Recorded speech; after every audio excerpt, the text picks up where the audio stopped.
Radio UDEM presenta Economía de las Ideas por Rodrigo Soto. Bueno, de nueva cuenta estamos en un programa más de Economía de las Ideas. Mi nombre es Rodrigo Soto, Radio UDEM 90.5, y como es costumbre, agradecemos a todo el equipo directivo y operativo para la realización de este programa, especialmente a mi buen amigo Sergio. Y bueno, para el tema de hoy me gustaría hablar sobre la búsqueda de comprender la forma en que trabaja el cerebro, particularmente el cerebro humano, y para eso hemos vuelto a invitar al doctor Raúl Sotolares, mi padre, para que nos hable un poco del tema. Entonces, bueno, ¿cómo le va, doctor? Muy bien, gracias por invitarme. Sí, ya habíamos tenido un tiempo en que no platicábamos por aquí, pero bueno, retomaremos este tema. Hablábamos hace un momento en relación a un escrito que salió en National Geographic que habla de los secretos del cerebro y de cómo nuevas tecnologías están tratando de dar algo de luz en ese gran misterio que es, pues, el cerebro, especialmente el de los seres humanos. No sé qué nos podría platicar en este respecto, sobre todo en el área de la neurología y la neurocirugía. Ajá, bueno, pues en realidad gran parte del conocimiento actual y los avances que se han dado a nivel del sistema nervioso es a través de la tecnología, resonancia magnética, tomografía ahora a nivel tridimensional, de la emisión de positrones, los potenciales evocados. Es una gran cantidad de tecnología que se está aplicando cada vez más, y ahora incluso con la resolución a nivel de algunas áreas funcionales. Se había logrado mucho en cuanto a estudios para obtener imágenes exactas y precisas del cerebro, y ahora se está viendo cómo está funcionando. O sea, estamos yendo más allá de la topografía del cerebro. Sí, ahorita en ese artículo yo leía que, bueno, escrito por Carl Zimmer, a quien yo pues me gusta mucho todo lo que escribe al respecto, nos habla de que el cerebro, las diferentes regiones están conectadas, él dice, por 100,000 millas de una fibra que se llama la materia blanca. Y esas 100,000 millas dice que serían suficientes para darle vuelta a la Tierra 4 veces, nada más para darnos una idea de lo que es esta red tan compleja. Y bueno, ahí se habla de estas imágenes en tercera dimensión, analizando cerebros humanos, cerebros también de ratones, de monos, para, como decimos, tratar de comprender el funcionamiento del cerebro y buscar cómo atacar mejor los padecimientos, tanto las fallas, como lo comentábamos, del Alzheimer, del autismo, de otros problemas que pueden aquejar, como la esquizofrenia. No sé qué tanto ha ayudado entonces el desarrollo de todas estas tecnologías. Sí, eso y la genética, porque ahora se está investigando mucho qué factores genéticos predisponen a algunas u otras personas a tener ciertos padecimientos degenerativos. Hablamos de Alzheimer, hablamos de enfermedad de Parkinson, hablamos de autismo, de esquizofrenia, que son enfermedades que tienen un fundamento genético muy importante. Y en cuanto a los estudios de imagen, los estudios neurofuncionales, se está avanzando mucho, sobre todo para ver qué áreas son las que precisamente se están poniendo a funcionar y a qué nivel están las fallas, pero funcionales. Bueno, principalmente es a ese nivel. Y hablabas de las grandes interconexiones. Es uno de las grandes capacidades que tiene el cerebro. No solo son las neuronas, a las cuales siempre se les ha dado una gran importancia, sino que se ha visto que es la conexión que establecen estas neuronas. Alguna vez Bruno Estañol, que es uno de los pues no pioneros, pero uno de los grandes pensadores de la neurología en México, le llamó el telar encantado, ¿no? Era la gran cantidad de conexiones. Y esas conexiones están recubiertas de una sustancia que se llama mielina, y es lo que le hace el carácter blanco nacarado de la sustancia blanca. Sí, en este sentido se ha visto que tal vez el cerebro funcionaría como una red computacional. Sí, Y efectivamente. dicen aquí que fuera como una colección de recursos, o sea, hablando o aludiendo a lo que es la red computacional, que funciona como una red de recursos de múltiples lugares para conseguir un objetivo en común. Entonces toda esa red se ha visto que entonces trabaja disparando en conjunto para lograr ese objetivo en común. Y hablando, bueno, pues ciertamente los científicos buscan entonces comprender la bioquímica del cerebro, analizando los millones de neuronas en cuanto a la producción y uso de diferentes proteínas y cómo funcionan todos estos disparos. También se habla mucho de que nos ayudará entonces a comprender en esa materia blanca cómo pensamos, cómo sentimos y cómo percibimos el mundo a nuestro alrededor, ¿verdad? Sí, todas estas conexiones establecen impulsos, estímulos que son excitatorios e inhibitorios. Sí, Se dice que la mayoría son inhibitorios. O sea, queremos ejecutar una acción, establecer una conducta o la percepción de sensibilidades, de estímulos sensoriales, y estamos recibiéndolos constantemente. Sin embargo, no todos pasan, no todos llegan a la corteza y se hacen conscientes, porque hay una gran cantidad de inhibición que es como una coladera que solo permite que ciertos estímulos sean los que pasen, los que son importantes y trascendentes para sobrevivir. Y los demás no, o sea, una gran cantidad de estímulos en realidad no llegan a la corteza, se quedan en el subconsciente, se quedan en otras áreas. Igual cuando vamos a ejercer un movimiento, para que sea preciso, requerimos inhibir para darle la precisión a nuestros movimientos, a nuestros pensamientos. O sea, estamos recibiendo estímulos que son emocionales y tenemos que contenerlos para establecer una conducta que nos permita vivir socialmente. Entonces, es este juego entre estímulos excitatorios y estímulos inhibitorios. entonces el cerebro tiene que hacer una especie de filtración para ver qué es urgente y qué es importante y qué debe darle prioridad dependiendo de las acciones o actividades que se hacen, más las actividades cotidianas para el funcionamiento adecuado de nuestro cuerpo, ¿no? Sí, incluso lo podemos ver en los niños, cuando un niño va creciendo y va madurando y se va desarrollando su sistema nervioso, es torpe, ejerce demasiada fuerza, no mide las consecuencias de sus movimientos, se golpean a cada rato, se caen, hasta que el sistema nervioso va aprendiendo a controlar esa conducta que finalmente nos hace llegar a cierta madurez. Y recordar también que en la adolescencia, cuando las emociones nos ganan, pues también aquellos que logran pasar la adolescencia son los que continúan sobreviviendo y tienen descendencia. Aquellos que no logran pasar la adolescencia no tendrán descendencia. En ese sentido, yo también leía que para el caso de las adicciones o el cerebro adicto, es cierto que los adolescentes se guían más entonces por la emoción que por la razón. Sí, muchas veces sí. Y entonces ahí es donde son más propensos a caer en una adicción. En accidentes, en adicciones, Exactamente. en situaciones audaces, ¿no? De audacia que los lleva a correr riesgos y peligros. Exactamente. Y también se hablaba, como decíamos ahorita, que en ese punto de las adicciones, entre un 40 y 60% también es predisposición genética y el resto pues también, bueno, ambiental. También leía yo que hay un programa en Estados Unidos que le llaman Brain Research Through Advancing Innovative Neurotechnology, o abreviado así como BRAIN, y pues es una iniciativa que busca que todos los investigadores en neurociencias tengan una imagen dinámica del cerebro. Y pues también nos habla que viendo el cerebro en acción, también nos va a mostrar las fallas y auxilia también esta imagenología o estas imágenes en tercera dimensión a la hora de realizar ciertos procedimientos quirúrgicos. No sé qué tanto nos puedan ayudar a la hora de hacer operaciones. Sí, realmente el acceder a esta tecnología pues significa costos, se están haciendo en forma experimental y cuando se vayan pudiendo aplicar a la población, pues habrá una población que pueda pagar esos costos.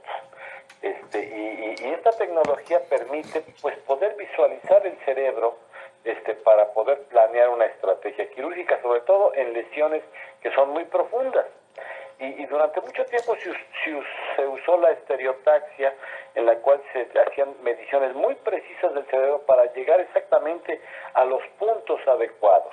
Ahora, si extrapolamos la tecnología, o sea, podemos tener el cerebro y sacarlo y verlo en 3 dimensiones, arriba, abajo, en la parte medial, en la parte lateral, en fin, por todos lados, podemos establecer mejor y planear mejor la intervención quirúrgica. Por otro lado, ver estructuras vasculares que estén adyacentes o involucradas por ese tumor. Y otra de las cosas muy interesantes es que se operan a los pacientes despiertos, ¿sí? Simplemente se anestesian en lo que se hace el abordaje. Y una vez que se llega al cerebro, el paciente está despierto. De manera que podemos saber cuando estamos trabajando sobre una zona que afecte el lenguaje, que afecte la visión, que afecte el olfato, que afecte muchas áreas que son elocuentes en el cerebro. Y entonces hay lesiones que antiguamente eran muy difíciles de quitar o siempre dejaban secuelas, y ahora se puede estar operando al enfermo, ¿sí? Y sabiendo que cuando estamos vecinos a áreas importantes para no lesionarlas. Eso es muy algo trascendente, algo que nos permite visualizar hacia un futuro muy promisorio. Hablamos, según datos de Carl Zimmer, que en el cerebro existen más o menos 100.000 millones de neuronas con 100 millones de conexiones. Sí, son 3 o 4 veces más las conexiones. Sí, incluso se habla de que cada neurona tiene 10.000 sinapsis en promedio. Sí, es cierto. Y bueno, se habla también que somos capaces o son capaces estas conexiones todo de almacenar 3.5 petabytes, y un petabyte pues es un 1 seguido de varios ceros, y realizar operaciones a una tasa de 2.1000 megaflops, que un megaflop equivale a 1.000.000 de operaciones por segundo. En este sentido también se habla de que el cerebro disparan ciertas neuronas en específico para recordar un rostro o recordar cierta situación. No sé qué tan cierto sea eso, que ciertos grupos de neuronas se asocien para recordar algún evento, para recordar algún rostro, para trabajar en el aprendizaje, en la memoria. Sí, realmente antiguamente se pensaba que funcionaba una parte del cerebro y otras partes eran así como reserva. Hoy se sabe que no, que todas las neuronas están interconectadas y que prácticamente trabajamos como un todo en forma global.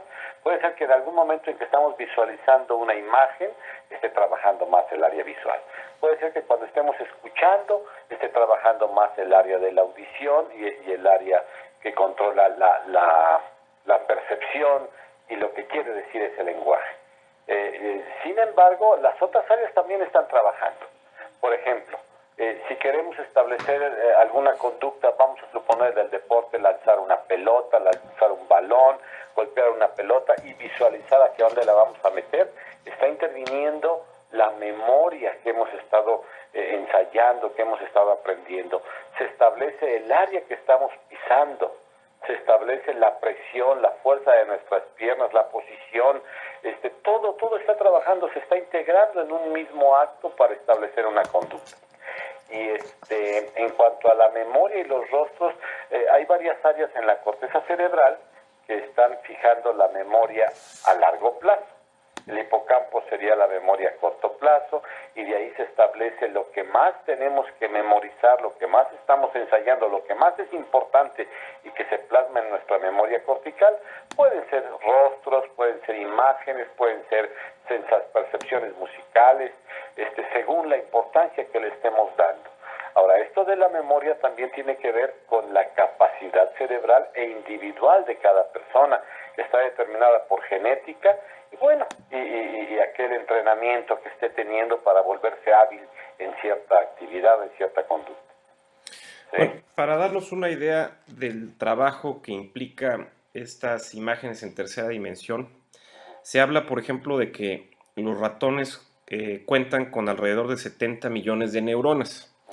Y científicos como Leachman, que hablan ahí en el artículo de National Geographic, hablan de que ha logrado recrear información del cerebro de un ratón, pero apenas en volumen ha logrado sacar lo que equivale a un grano de sal o un grano de arena, y esa información contiene cientos de terabytes, dice, y 25,000 películas en alta definición. Entonces, bueno, ellos comentan, si esto nos está costando de trabajo sacar o escanear el cerebro de un ratón que tiene nada más 70 millones de neuronas, pues imaginemos el trabajo que será entonces hacerlo con el cerebro humano, ¿verdad? Para mapearlo en su totalidad. Sí, pero bueno, hay mucha gente que está dedicada a eso, que tiene mucho interés en dedicarse a eso, y muchos investigadores, ¿no? Sí, en este sentido también platicábamos de lo importante que es para ciertas personas que han quedado paralizadas el que la ciencia computacional, la tecnología computacional les ha permitido tener un contacto con la sociedad. Y sin irnos muy lejos, pues el gran físico o científico Stephen Hawking pues logra comunicarse y hacer una vida de comunicación social gracias a que la computadora interpreta su pensamiento, ¿no?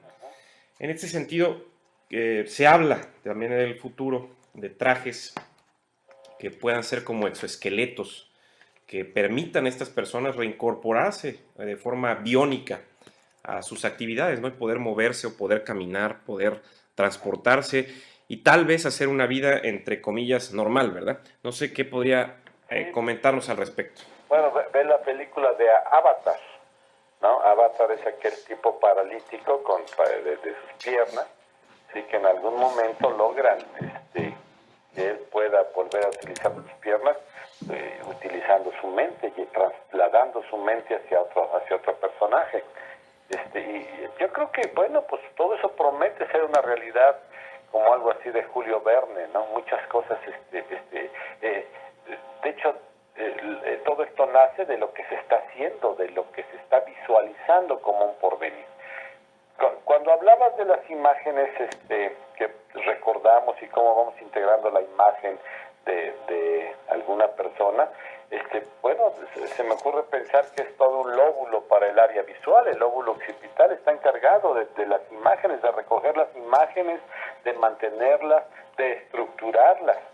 Entonces hay partes en el cerebro que requieren mayor cantidad de neuronas, ¿sí? Y por ejemplo el olfato es algo que nosotros tenemos muy atrofiado en comparación con el olfato del ratón o el olfato de algunos caninos o algunos felinos, quienes han desarrollado una gran capacidad de olfato. O del oído, ¿no? Como también otros animales. Que... Sí, como el murciélago, ¿no? O las ballenas, o... Exacto. Sí. Claro. O sea, pensamos que el ser humano pues es la criatura que ha logrado dominar sobre el planeta, sí, porque apostó al desarrollo de su cerebro.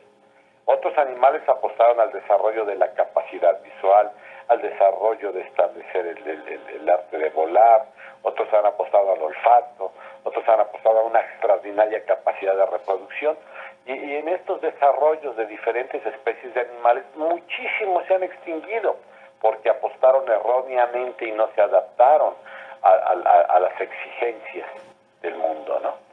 Igual tenemos a las bacterias o a los virus que también ellos están compitiendo con el ser humano y son causas de enfermedad que a veces traen epidemias y gran mortalidad de la especie humana, pero bueno, eso es hablar de otra cosa.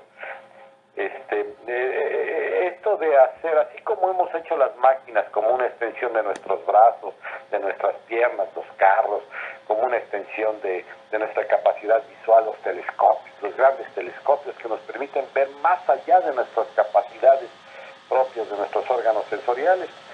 Ahora estamos haciendo la computadora, que se dice que es la extensión del cerebro, ¿no? Y es muy importante esto. Algún día el ser humano, aquel que está limitado pues por la edad, por las deficiencias de su propio organismo, podrá hacer máquinas, ¿sí? O podrá hacer máquinas que le permitan trasladarse, que le permitan volver a recuperar las funciones perdidas, ¿no? Y Stephen Hawking, que es alguien muy importante, a quien procuran mucho porque tiene un gran cerebro y sí se ha mantenido y es un ejemplo de lo que podemos lograr algún día. Esto irá en importantes ciudadanos y después ir extrapolando al resto de la población, ¿no? Como siempre, hay cierto, no hay una democracia en esto, ¿no? Siempre hay unos que son más importantes y otros menos importantes, y algunos que tienen acceso a estas tecnologías, y otros, pues, poco a poco se irá generalizando. Una pregunta, yo me acuerdo que la doctora Nancy C. Andreasen hablaba en un libro sobre el cerebro y hablaba de que el periodo en donde va creciendo el cerebro, se va desarrollando, termina aproximadamente como a los 20 años. ¿Hay alguna especie de recomendación para el buen funcionamiento, el buen desarrollo, una buena dieta cerebral, estimulación cerebral, para que nos desarrollemos correctamente en esta evolución? Sí, ahora se está utilizando la estimulación temprana, se está utilizando mejorar nuestra alimentación, evitar el uso de agentes nocivos que afectan nuestra salud y por ende al cerebro. Se está tratando de mejorar, sobre todo, dices, bueno, ¿qué necesita el cerebro? El cerebro necesita ciertos elementos para darle energía y ponerlo a trabajar. Pero ¿cómo puedo preservar mi cerebro? A través de mantener una vía sanguínea adecuada para ese aporte correcto de sustancias, ¿no? Y bueno, los estímulos, el estímulo, el tener menos tiempo de ocio y más tiempo que te permita ir desarrollando tu cerebro. Hay edades en que el cerebro se desarrolla más. En los niños, ¿verdad? A los 6 años, después de los 6 años, cuando ya se ha desarrollado, empieza a adquirir conocimientos, y entre más esté estimulando, tiene que ser una educación que sea recreativa, que no sea una educación que pese, que sea monótona, que sea aburrida. Y es en eso donde tenemos que generar una mejor educación para nuestros niños, una mejor alimentación, evitar los agentes de contaminación. Yo creo que en todo esto se está trabajando. Producto de ello es que ahora vivimos más, tenemos mejores opciones de vida, ¿sí? Evitar todo aquello que es tiempo perdido, ¿no? Y aquí tendríamos que entrar en cosas Bueno, que a lo mejor no convenga nombrar, ¿no? Pero evitar aquello que es tiempo perdido. yo había leído también que el hacer ejercicio o el ponerse un reto físico Sí. también ayuda a la estimulación cerebral. Sí, totalmente. Entonces, que es importante contribuir con el cerebro no solamente para, pues, el músculo de brazos, piernas, sino que también se estimula, por así decirlo, entre comillas, el músculo cerebral al estar haciendo ese ejercicio. Ajá. Sí, es cierto, el ejercicio tiene primero activa más tu circulación, elimina sustancias nocivas. Por otra parte, efectivamente, de alguna forma se ha visto que se producen endorfinas, encefalinas, dinorfinas, que te generan un placer. Por eso mucha gente hace ejercicio y lo ve placentero, ¿sí? Ahora, ¿cuánto ejercicio? Porque bueno, hay gente que se dedica a hacer ejercicio y no por ello es más inteligente. Ah, no, claro. ¿Verdad? Entonces es el justo equilibrio, ¿no?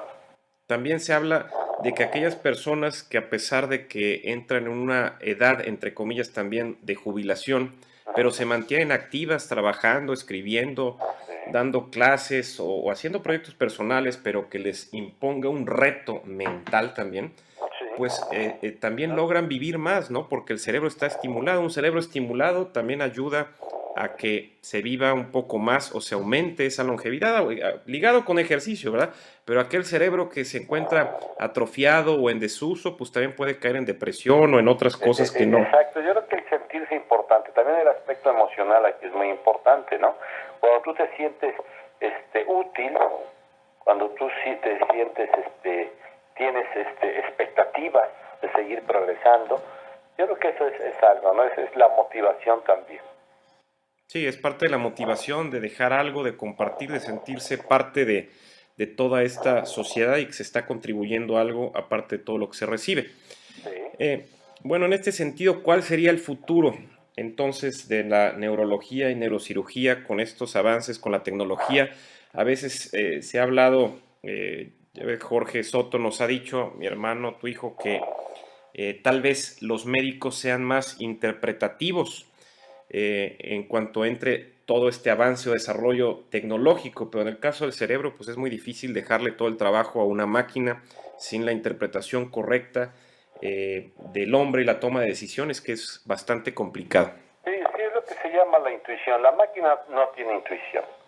Sí, y alguna vez Einstein dijo, ¿no? Si voy por un camino y mis conocimientos me dicen que debe ser por aquí, pero mi intuición me indica que es el otro, le hago caso a mi intuición. O sea, claro. lo intuitivo tiene un fundamento, tiene una enseñanza, un aprendizaje, una memoria. Una experiencia pasada. Una experiencia, sí. Entonces, lo intuitivo no nada más es así, pues, como el azar, sino que lo intuitivo tiene un fundamento en tu experiencia. Entonces, parte de la experiencia. Bueno, tú dices los médicos, pero yo pienso que biólogos, ¿no? Aquellas personas que están estudiando la biología y todo, pues la biología es algo que siempre está progresando, siempre está avanzando, siempre nuevos conocimientos basados en tecnología que te permite abarcar y conocer más. Y el conocer de ti, el conocer de tu planeta, el conocer de tu entorno, pues eso es muy motivante. ¿Irá evolucionando el cerebro? ¿Ha ido evolucionando a lo largo desde que apareció el hombre? ¿Seguirá evolucionando el cerebro? Sí, se dice que el cerebro es producto de evolución. Sí. El cerebro evoluciona en dos sentidos, ontogénica y filogenéticamente. Filogenéticamente es a través de la evolución, de toda la evolución, desde que fuimos bacterias, desde que fuimos primigenios. Y ontogénicamente es tu evolución dentro del vientre materno. Y cada día logramos tener mejores productos del vientre materno y cada día logramos tener mejores expectativas, una mayor edad y una etapa mayor de productividad. Somos más productivos. Lo que no hemos logrado algunos países es reproducirnos sin sentido. O sea, no, yo les digo a las personas, no tiene caso cantidad de hijos, sino calidad de hijos. Claro. Sí, y es lo que deberíamos de ver. O sea, si tengo 10 hijos, no le voy a poder dar las mismas posibilidades que si tengo menos hijos. Y tener hijos significa tenerlos en la edad adecuada para reproducirnos, cuando mis tejidos, mi circulación es la adecuada. ¿De acuerdo? Claro. ¿Pero qué estamos generando como humanidad? Una humanidad con gran drogadicción, una humanidad con grandes conflictos, una humanidad sin afecto. Sí. ¿Sí? Y un niño que crece sin afecto no crece adecuadamente, crece con muchos problemas. ¿Sí? Entonces eso, pero hay creo que los políticos deberían de saber más de biología, deberían de entender mejor las cosas y evitar quererse adueñar de bienes materiales, ¿no? Nada más, pero bueno. Sí, el problema es que le hemos dejado la tarea a los políticos y no asesorados correctamente por los científicos. Eso.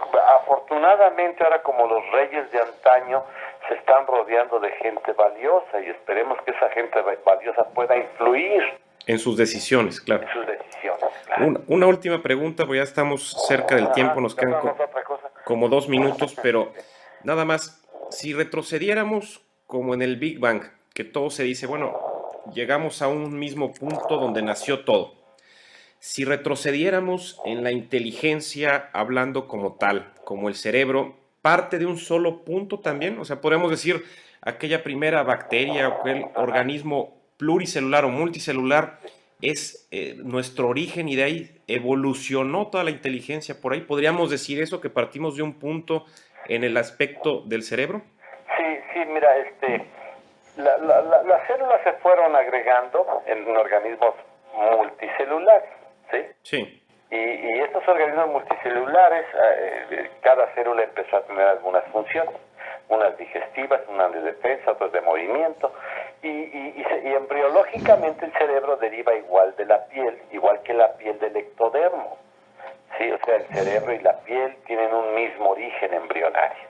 Muy bien. Esto quiere decir que nuestro cerebro inicialmente era aquel que podía percibir dónde había alimento para acercarse, dónde había un medio hostil para alejarse. O sea, nuestro primer cerebro fue sentir y percibir para que la célula se alejara de lo que lo podía matar y se acercara a donde se podía nutrir. Sí. Sí, así empezó, como un órgano sensorial. De hecho, todavía hay células que así lo hacen, ¿de acuerdo? Células que se acercan a donde está calientito, a donde hay alimento en abundancia y se alejan del medio hostil. O sea, todavía podemos ver esos vestigios de lo que fuimos, todavía existen. Entonces, ese fue el origen del cerebro, hasta que fue poco a poco madurando, y aquellos seres que apostaron por ese desarrollo, cuando nos fuimos diferenciando en los mamíferos, en las plantas, en los otros seres vivos, aquellos que fueron apostando de acuerdo a sus condiciones de adaptación por el desarrollo del cerebro, son los que llegaron a dominar, entre esos los homínidos, los seres humanos, ¿sí? No quiere decir que otros animales no sean inteligentes, pero como podían adaptarse a un medio sin tener que desarrollar el cerebro, el ser humano tuvo que desarrollar el cerebro. Ese desarrollo del cerebro hace una infancia muy tardía, en lo cual es muy lábil.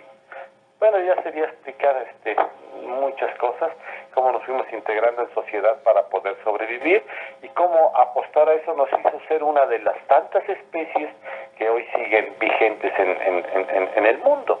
Perfecto. Pero no sabemos qué va a pasar ahora. Qué bueno que el ser humano siga investigando y tratando de ser mejores. Porque si no seguimos en esto, si nos quedamos pensando que Dios nos va a dar todo, ¿sí? Claro. Y si no intentamos desarrollarnos nosotros para enfrentar nosotros al mundo, para enfrentar a las condiciones, para superarnos como humanidad, bueno, pues podemos perecer. Es correcto. Entonces, qué bueno que siga desarrollando esa tecnología como una extrapolación más de su cerebro. Muy bien, doctor, pues le agradecemos el tiempo. Desgraciadamente ya estamos por cumplir los 30 minutos, pero pues tendremos otra charla seguramente posterior a esta para seguir tratando estos temas. Esto fue Economía de las Ideas y recuerden que pueden ver todos estos programas en economiadelasideas.mx. Muchas gracias y nos vemos en la siguiente. Radio DEM presentó Economía de las Ideas por Rodrigo Soto.